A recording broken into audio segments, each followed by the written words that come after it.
sahro o'zaro quyosh tig'day qizdiradi. Uzoqdan tuya qo'ng'iroqlari jaranglaydi.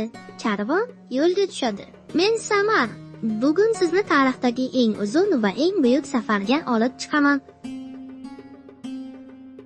Miloddan avvalgi 2-asrda Sharqdan boshlangan harakat butun dunyoni o'zgartirdi.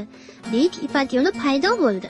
Bu yo'l qariyb 10-12 ming kilometrga cho'zilgan edi. Xitoyning markazi Sianshan shahridan O'rta Yer dengizigacha yetib borgan. Karvonlar oylar, ba'zan yillar davomida yo'l bosgan. Karvonlarda ipak, ziravorlar, oltin, qimmatbaho toshlar, qog'oz, chinni buyumlar, hatto mashhur Farg'ona otlari ham shu yo'l orqali olib o'tilgan. Eng qimmat yuk esa bilim edi. Qog'oz ishlab chiqarish sirlaridan tortib astronomiya va tibbiyot bilimlarigacha shu yo'l orqali yoyildi. Dinlar tarqaldi, madaniyatlar uchrashdi.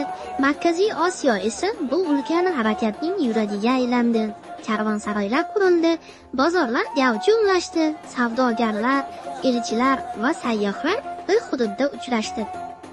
Bu chorrahada qadimdan yuksalgan Samarqand savdo va diplomatiya markaziga aylandi.